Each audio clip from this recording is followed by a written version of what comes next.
Today we continue our series, Open. We're going to talk about this idea of togetherness or being together. But before we begin, I think most of you are probably aware, if not, you've been hiding underneath a rock of some sort. But there is a certain thing that's been taking over our world, a certain thing called Pokemon, right? And so I thought by way of introduction, some of us, Pokemon Go, some of us not so much.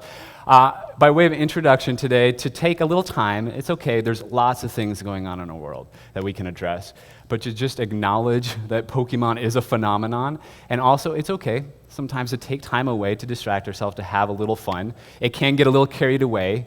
If you've seen any signs, don't Pokemon and drive or anything like that, that has happened. But here's some facts I found interesting about Pokemon for those of us that may not be aware.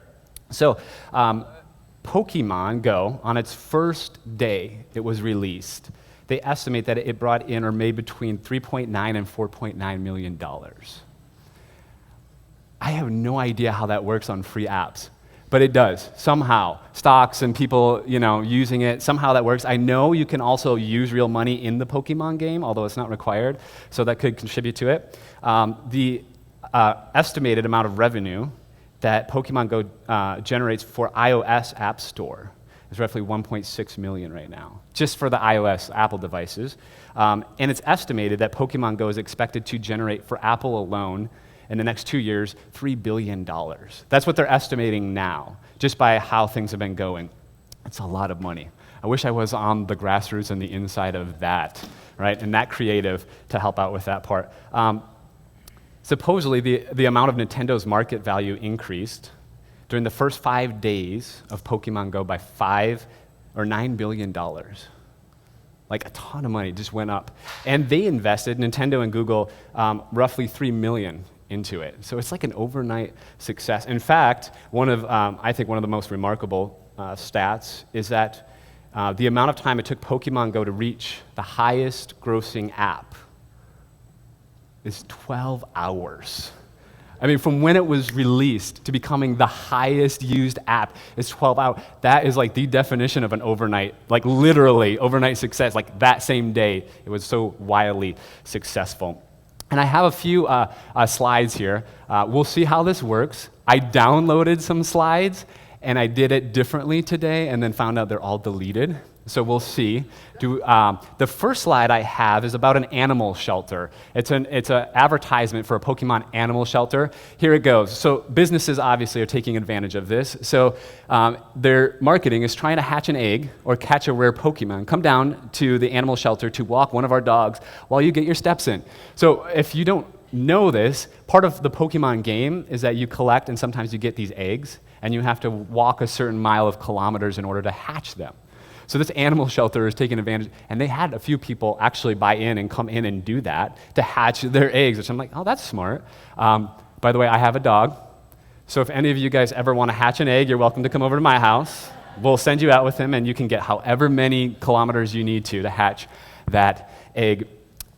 Radio Shack, there's another advertisement here that they say if you find a Pokemon in our store, you get 25% off. It's of their power bands. So it's very specific, but it's interesting how all businesses are kind of getting on board and creating a way for people to come and play. There's a couple slides I have on Twitter, people also trying to hatch Pokemon eggs, but they're cheating. They're cheaters. So here's one, I think it's a picture of a fan. There we go. So a guy just tied my phone to the ceiling fan, and it hatched my egg. So, all right, this is free advertisement here on how to hatch a Pokemon egg. So there you can kind of see it in the left corner there. It's flinging around the fan, and somehow it did work. And the last slide I have is of a picture of a dog. So somebody tied it around his dog. Go out and run a certain kilometers for me and hatch my egg. So Pokemon is becoming a phenomenon. And that was a little humor as we get started. Today we're going to talk about, we're going to engage in the question wrestling about this idea of being together, community. Right? Which Pokemon has some of that, actually. If you see anybody that's outside, and they're not so much in Arizona yet because it's so hot, but if they're moving their phone around like this, because it's it's technically, I think it's called an augmented reality game. So it uses your cameras and everything else. But if you see people out randomly doing this, it's probably Pokemon. And if they're in clusters or groups and they're all doing that, it's guaranteed that it's Pokemon, right? So today, and it brings sort of community or a sense of togetherness, I think, and a sense of reality, although it's fictitious reality and combining all these things. But today, we're going to talk about this idea of being open and this idea of togetherness. My hope is to speak to the heart. It's not going to be a deeply theological, dense sermon at all. In fact, most of the way through, I'm going to invite a couple to come up and share a little bit about their story in hopes to create more openness here as a part of our community as well. But today, we're following along the book of Acts. As Pastor Ryan mentioned last week, Acts is a part 2, really, series of Luke. So the author of Luke is thought to have also written Acts. Luke primarily talks about the life of Jesus, and Acts is really short for Acts of the Apostles. So what happened after Jesus? Where did the church go? How did the church begin? And how did that take place? So today we're going to talk about a chapter, Acts 2. Acts 2 is commonly referred to as the day of Pentecost. So in my tradition, I grew up in a charismatic tradition. This was like a very, very important text that we kind of came back to time and time again. And it can create some kind of barriers for some of us. There's some interesting things that I've said in Acts 2, speaking in tongues, baptism by the Spirit, flames of fire. How do we understand these things? But as we begin, I want to read just verse 1 of Acts 2. And it says, when the day of Pentecost had come, they were all together in one place. So I want to invite you to imagine if you're one of the disciples, the followers of Jesus, and you had left everything and followed him around for months and months, and then all of a sudden, right when things looked their greatest, Jesus was killed. And you were left in this state of confusion, bewilderment, not sure. You were so excited and anticipating this thing that Jesus was the Messiah to throw off the Roman rule. And now you're left so confused. Like, what does this all mean? And on top of that, people begin to start speaking like, oh, I saw Jesus. Well, what does that mean? How did you see Jesus? How do you understand? Somehow Jesus conquered death? Well, how do we make sense of that? And so people came together in a room, and partly, I think, because of confusion, partly because they realized this is what Jesus kind of told us and directly, like, come together and wait for God's Spirit. But I imagine that there's a lot of confusion, some fear, some just, I have no idea, some excitement, like, oh, what's going to happen? I have the feeling that something great is about to happen. So the day of Pentecost, then, there's different ways of understanding this. But more or less, God's Spirit came into a group of people as they gathered together that changed their lives in radically different ways. Where before that day, they were living in fear, in kind of bewilderment, confusion, probably seeing some things as threats, right? While they killed Jesus, we followed Jesus. What does that mean for us? Our lives are at stake as well. So there's some fear probably going on there too. And then after, they encounter God's Spirit in some profound way that they move out into the world. That where they were fearful before, now they're bold and courageous. Right, where they were closed off and kind of huddled and unsure, now they're opening up and expanding into the world. So today, as we begin, I want you to consider these two things as we compare being closed off and being open. Being closed off is rooted in fear, and being open is rooted in love, and involves vulnerability and courage. And let me say a little bit more. I think being closed off can also be rooted not only in fear, but sometimes in ego. In the sense of, I got the truth, the whole truth, and nothing but the truth. So I know my truth. There's nothing you can say that will ever convince me anything else. Right? And we see this, unfortunately, in so much of our world today. Politics, religion. And what happens when we close off? Sometimes it's fear, and sometimes it's certainty. Like, I got it. I'm not open to anybody else's perspectives, thoughts, ways of seeing the world. I'm closed off, and I'm right, dang it, and you're wrong. And then what we do is we start throwing missiles at each other and start bombing each other, and it gets venomous, right? Poison at each other. But as we open ourselves up, as we find safe places to open ourselves up that's rooted in love, it takes vulnerability and courage.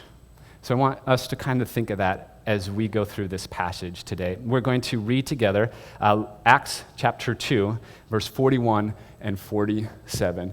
Thank you to the guys in the back who are keeping up with me. You guys are awesome. Thanks, Susie. Let's read this together. So those who let me back up 1 second. This is after Pentecost. The disciples moved out, and Peter gives this great message and moves many people. And then we pick up right here. So those who welcomed his, meaning Peter's message, were baptized. And that day about 3,000 persons were added. They devoted themselves to the apostles' teaching and fellowship, to the breaking of bread and the prayers. Awe came upon everyone because many wonders and signs were being done by the apostles. All who believed were together and had all things in common. They would sell their possessions and goods and distribute the proceeds to all as any had need. Day by day, as they spent time together in the temple, they broke bread at home and ate their food with glad and generous hearts, praising God and having the goodwill of all people. And day by day, the Lord added to the number those who were being saved. Praising God and having the goodwill of all people. I suspect underneath this, many people looked at them and were moved by their lifestyle, by their actions. That may not be the case with many religious people today. And so the question, one simple question we're going to kind of wrestle with is why? What is about, and this is probably the best summary of a text in the early church that we have as far as how they lived and what attracted people to that early movement. All right, everybody with me? So why were people attracted to this early young movement? Why did it all of a sudden grow exponentially so quickly? What was it before a group of people who were afraid, closed off, now opened up, and people were attracted to it in droves, hundreds of people? Of course, one thing to address in many religious institutions, we have a tendency to focus on doctrine or dogma. Sometimes it's disguised. Maybe it's just like truth, like this is the truth. Again, being careful here, because if you think you have the whole truth and nothing but the truth, my question would be, does it open you up or does it close you off, right? And we tend to focus on the doctrines at times and dogmas, and I'm willing to bet, I know people's stories here, but I'm willing to bet there's plenty of us, myself included, who've been exposed to that sort of faith community, right? And not that doctrines or beliefs are necessarily wrong, but when we focus on that and that becomes the center, then we tend to close ourselves off and not open ourselves up to other people. So then, of course, it's like that doesn't seem to be the center of the lives of the first Christians here in Acts 2 on the day of Pentecost. It doesn't seem to be the center. I mean, they talked about devoting themselves to the teachings, the apostles' teachings. There's that, but there's so much more here. Teachings could mean instructions, ways of living into the world, right? So as we continue along, just thinking with that question, wrestling, why were people drawn to that? I want to bring up a slide. It's Maslow's hierarchy of needs. Now, I've talked about this in the past. Abraham Maslow was an American psychologist. Yeah, there we go, psychologist in the 20th century. And he came up, I think it was 1943, with a model, a way of human development, more or less. And now it's called Maslow's hierarchy of needs. And the basic premise is that every human has 5 basic needs. We have many needs, of course, but they can kind of be dwindled down to 5 basic needs. And if you start at the bottom, you need your bottom needs met before you can move up the train to get to the top needs. The top, often called self-actualization. Now, honestly here, I tend to focus on the top part of the needs in my life.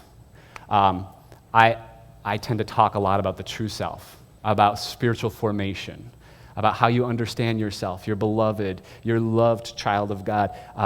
a lot of different, who you are, your personality, understanding that. So this is actually good for me, but I think for all of us to realize not everybody's at that top part. So there's homeless people in the Southeast Valley. They're not worried or thinking about, I wonder what my true self is, right? They're not thinking, oh, there goes the AC kicking on for us, thanks. They're not wondering, or worried about, I didn't get my 20 minutes of meditation in this morning, right? They're worried about the very bottom basic needs, food, shelter, right? I need food, something to eat to nourish my body. I need a place to live. Where am I going to find that? So this makes sense as we move up. We can only move up by having our bottom needs met. I'm going to make a suggestion, sort of a claim. It might be a little bold, I don't know, but I think the church is one of the few institutions that is poised to help meet all of those needs. Not necessarily by itself, but we're poised, not always do we do it successfully, to meet all of these needs or to help move people up. That's why we don't sit here and meditate the whole time, right? That's why sometimes we go out and we partner with organizations like Feed My Starving Children, the second Wednesday of every month, because there's kids in this world that need food. That's what they need. There's 6,200 kids that die every day of starvation in this world, and that should not be okay. And if we're only focused on, self-actualization, we're only meeting the certain people that have all of those other needs met. So part of what we hope to be doing here at One Church is gathering us together and saying, hey, there's other needs for other people. How can we be a church, a group, a community that meets other people's needs in different ways in different places? Chandler Christian Community Center, some people go once a month. We, as a church community, go the third Friday of every month to serve people in the Southeast Valley, mostly homeless, but not all. Some just need food. Some are struggling to get back on their feet. There's a mixture of things that they need. They're meeting the bottom two and sometimes the third or fourth need there. And they're doing it great. So we partner with these organizations because it's important and it matters. And us as a church, we can't do everything perfectly well, so we go through and we partner with people to meet those other needs.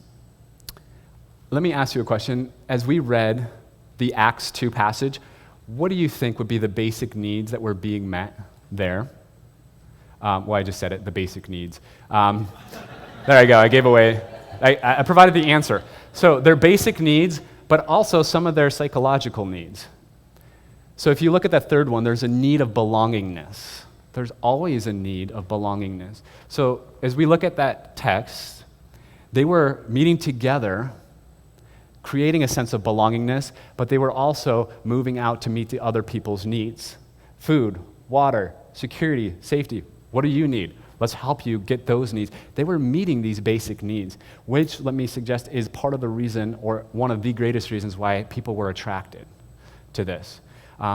Church history, for the first few hundred years after the death of Jesus and the resurrection, there were not certain dogmas or doctrines. The creeds didn't come into effect until 304th century, right? So for the first few hundred years, it was kind of messy, but it grew like crazy. And you had all this discussion. How do we understand Jesus? How do we know God? How do we understand the And then, unfortunately, afterwards, part of this was good. Like, what do we believe? Trying to get this straightened out. But then that becomes the center for focus of everything. And now that circle slowly has gotten smaller and smaller and smaller. And then we splinter off and form our own circle, smaller. No, you got to believe this and this and this. And then you got to believe this and this and this. And then we're splintering all over the place. And we're worried about things that are somewhat important, but not the essentials. We've gotten off track sometimes. And so, not like we're trying to go back and be like the first church, but there's some things there that they did extremely well. They opened themselves up in ways that I think we can learn from today, meeting the needs, the basic needs, the psychological needs. I have gone through church, I've been raised in church. I left the church for a while, and I came back. Obviously, I'm here. I'm a pastor. Yay. Thanks for, yeah. But I had plenty of friends that also left. And I don't have any judgment because a lot of the reasons they left, I actually share. And I feel those needs. So I don't have any judgment. I don't actually think going to church is the thing. But we hope that being a part of one church is helpful for all of us. I found it helpful. And one of the things that I found after journeying out and then doing home church stuff is there's this need to belong in people, especially if spirituality, faith, hope, love, motivating factors in your life, you will want to find people to center your life around that. It's just natural. We have a desire and a need to belong to something. And so even if, and I've seen this in many other people's stories as well, where we journey, sometimes that's all right, you journey away, but there's a desire, and there always will be. The church is declining, but I don't think it's going away. It may evolve in different forms and different things than it has looked like in the past, and that might be a good thing. But I don't think this idea, this need to belong, will ever go away. It's one of our basic human needs. And so that's partially what we hope to create today. And it might be partly why you're here today, the sense of desire of belongingness to something that shares your values, but also allows freedom to question, to doubt, to struggle, to be true to who you are, and yet also move us beyond ourselves. And so as I answer this question, the best way that I possibly can right now, and as succinct as I can, why were people drawn to this new movement? There's two parts. They were opening themselves up to each other, and they were opening themselves up to the needs of others. Opening themselves up to each other requires vulnerability. And it requires risk, right? And they were together in the temple. They were discussing, talking, sharing meals together, and also they were opening themselves up to the needs of others. They were living life beyond just themselves, right? And I think people have a desire to be a part of something that's greater than just themselves. And also that pushes people to help us remind ourselves that we are part of something beyond ourselves as well. Just being honest, I'm a part of Feed My Starving Children. I'm a morning person, so I can get up and get ready to go really fast. I'm not an evening person. And so Feed My Starving Children is scheduled from 6 to 8 p.m. And every time without fail, around 5 o'clock, I'm thinking, oh man, I'm tired. I just want a glass of wine and a dinner and just relax. And there's this tension inside of me. I'm like, I don't really want to go. I just want to stay here. And yet I know, and partly accountability to you guys, and partly because I'm a part of this, there's a commitment, yeah, okay, I signed up, I'm going. And I take my 6-year-old son too, and every time without fail, I never regret it, not once. Every time I look back, I feel like, oh, I have more energy, I'm so happy I went, I'm so happy I didn't just drink a glass of wine and sit on my butt. I'm so happy I went out. And there's psychological factors to that too, as well. Like, we feel better when we help other people. That's true, psychologically, that's true. And it's great to be part of a community too, where we can grow in that. Today, I wanted to take just a moment here. I'm gonna invite a couple up to share a little bit about their story. And I wanted them to just be as vulnerable as they can with us. And part of their story is their struggle with God and community and church and how that interplays. So I want to invite Talia and Angie, if you guys would come up. And would you guys welcome Talia and Angie as they come up here?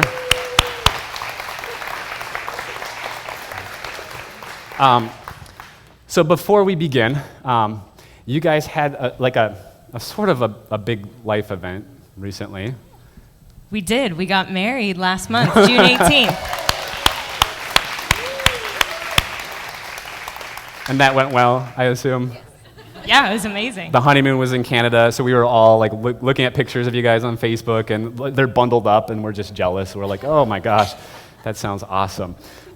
So Angie and Talia are good friends. They're a part of one church. They sang up here today. They did a phenomenal job. We have an amazing worship and talent team here. I mean, the fact that Matt can go over here and play the drums, and Jackie, who's our singer, can go and jump on bass, and you guys can come up here and sing, and Jen is back there on the piano, and then jumps back there and does tech. It's just awesome to be a part, and great hearts, too. Great hearts in this place. I don't sense a lot of ego and competition here, which happens sometimes in churches or any place where there's humans, right? So by way of introduction, I'm going to let them kind of share their story. It's not going to be me asking a bunch of questions, but just share a part of their story together, where they've been in the communities and their faith journey, and the invitation for them to be vulnerable with us and share your story. Okay. I'll go first. We'll kind of jump back and forth. I have a tendency to talk a lot, and I made a promise to her I would let her speak. So we'll pass back and forth. We have a few different things we want to say. I'll start with a brief overview, and then we can dive just a tiny bit into it. I was raised what you're talking closed off. I was raised in a very closed off church, which is actually classified as a Bible-based cult. And I don't talk about this part of my story as much, but very cult-like tendencies. And God was this figurehead that, if you did one thing wrong, not only are you going to hell, but, so is probably your family and everything else. Very intense. That's and we joke saying I still have PTSD from that. Mm-hmm. I see a preacher on the street corner, and I'm like, oh my gosh, it just gives me flashbacks. But fast forward time, I came to realize that's not the God that I wanted. And I told my parents, if this is God, I want nothing to do with him. Because I just couldn't rationalize that Jesus loves me, and yet everyone was very, very condemning and closed. So then I left, went on a kind of a journey of my own, and then landed in a charismatic, kind of similar background as Aaron, charismatic evangelical church. Was a worship pastor for 10 years. And that's a brief overview, and we'll pause and get into the rest. Aaron asked us to share our story, and I'm like, woo, the cliff notes of my life. That's a hard one. So starting, we were both, I was born in Prescott, so both of us were there. And I was raised from birth to very, very charismatic Pentecostal family, where church was your everything. It was your breath. It was your 4 times a week. It was my everything, and I didn't really know any better, but I loved it. It was my world. And so that was kind of my upbringing. And then as I became teenage years and then a little bit older, I became a worship leader as well. So I started in worship, and that was my thing. It was my devotion. That's what I did all the time. And so we actually met each other through both leading worship in a very small town. So you tend to know each other a little bit. And that's the part where the story turns interesting.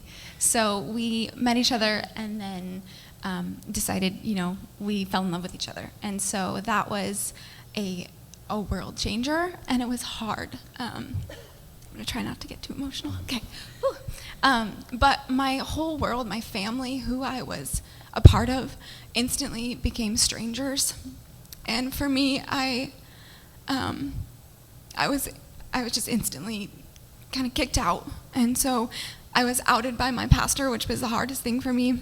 But through the years, there's healing there, even though I'm emotional now. I've worked through it, and that was kind of the start of feeling like, whoa, this is my whole world, and it just shattered instantly. And so it took a little bit for us to try to figure out what that looked like in our life, and it was a very long journey.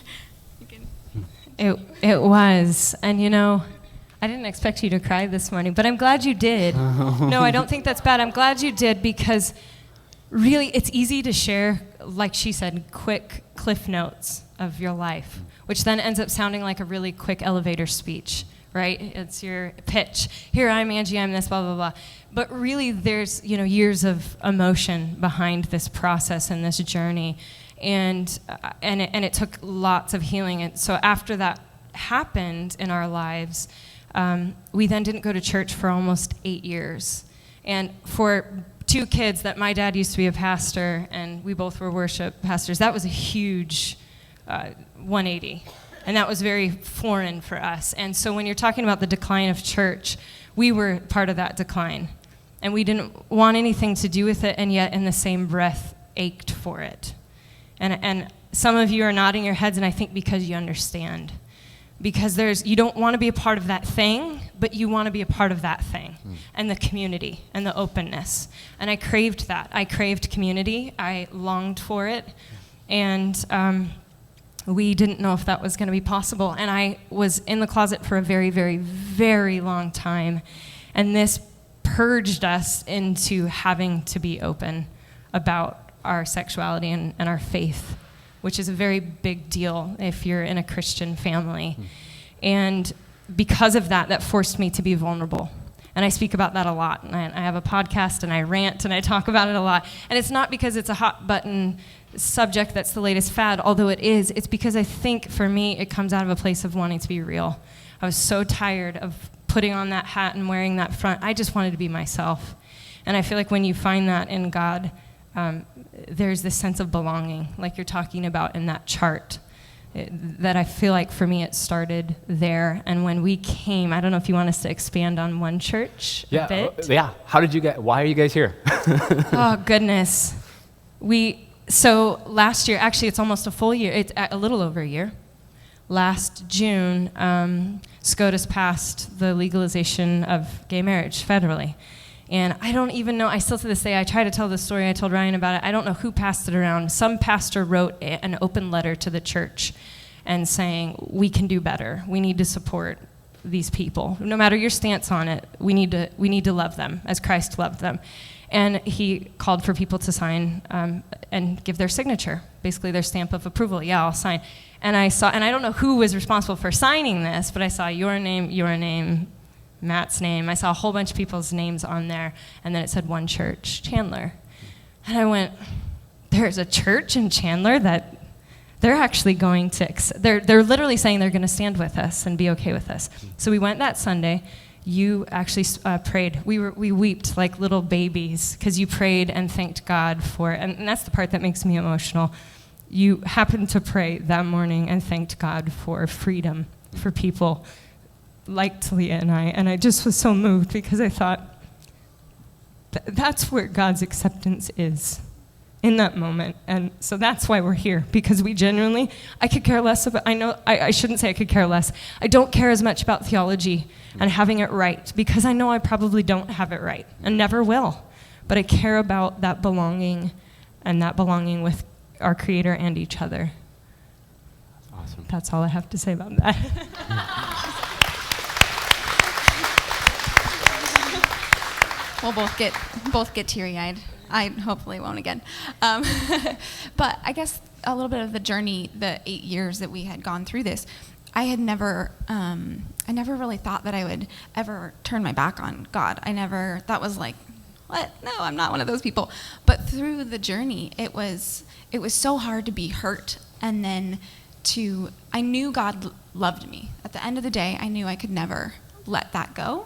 But the foundation of my, structure of religion was shaked, and so it took us a while. We tried a few different churches here and there, and I got really bitter, and I she was able to handle it a little more, and she was the one that kind of pulled us through, like, let's try this church. And I'm like, I don't want to try that church.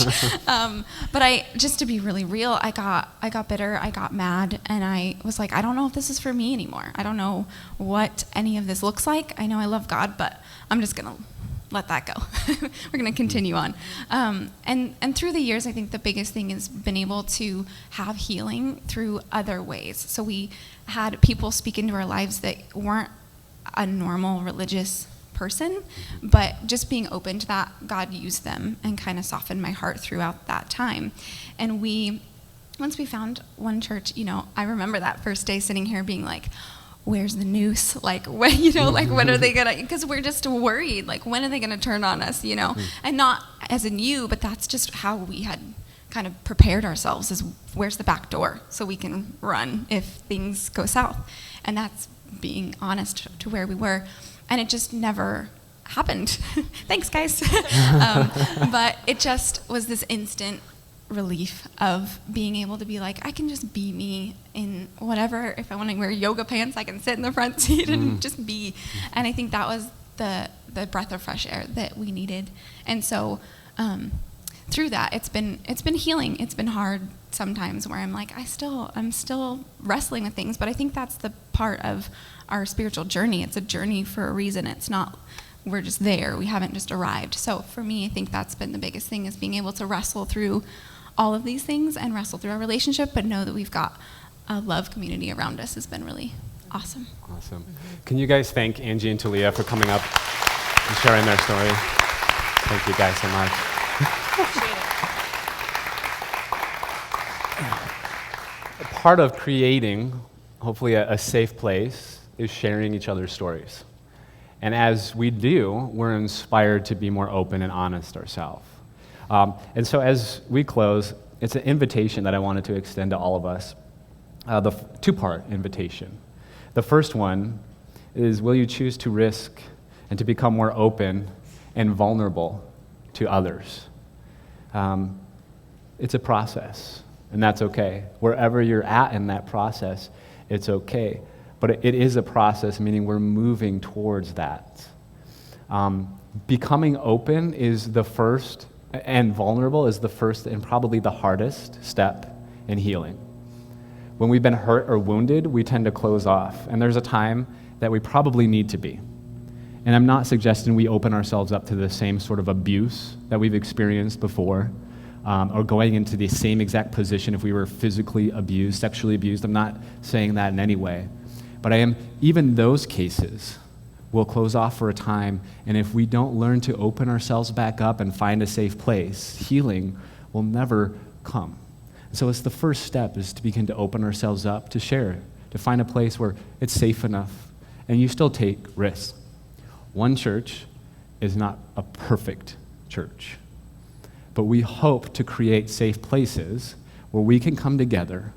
We can share and have some differences of theology, opinions, as we try to wrestle with who is God, how do we understand Jesus, but we talk about love and hope and hopefully practical ways that we can open ourselves up into the world, right? The second thing is, will you open yourself up to see the needs of those around you? I think we will not find true meaning, true fulfillment in our lives unless we live just beyond ourselves. It has to be just beyond ourselves, and that will take form in many different ways. And we hope here at One Church to gather together to worship, but also to point out the needs of people around our area consistently, the needs of people in different businesses where you interact with, to bring that before the forefront of our mind, because if we're doing religion and we're not thinking about those who have needs, what is the point of our religion? It's so pointless. It means nothing unless we actually move out into the world. And coming back to Acts, I think that's why people were attracted to it. It's not their theology, it was the way they were living. Their, if you want to succinctly put it, their generosity. Just and generous lifestyle, opening up to the needs of other people. And that, I think, is what we're trying to do, open up. And really the question, are we going to close ourselves off or open ourselves up? And that's really the pivotal point of that question. And by opening ourselves, I don't mean that we're open to everything, that we don't have our own personal convictions or our personal thoughts or belief systems. But I mean that whatever those personal convictions or thoughts or beliefs are, that we open up to hear other people's convictions and thoughts and opinions. Not everybody is a Democrat. Not everybody is a Republican. How great would our world be if we were all a little more open, whatever side we're on. Not everybody is conservative. Not everybody is progressive. Not everybody is in the same state, same place. Not everybody here is at that same state or same place. And I hope that wherever you're at least you find safety in being that here, and exploring what God means to you, what hope and faith mean to you, and ways that you can open up your life to others. As we close, I want to read a little prayer. It's a prayer from a French anthropologist and theologian, Teilhard de Chardin. And I found this prayer recently, and it meant so much to me. But it's all about being okay with the process.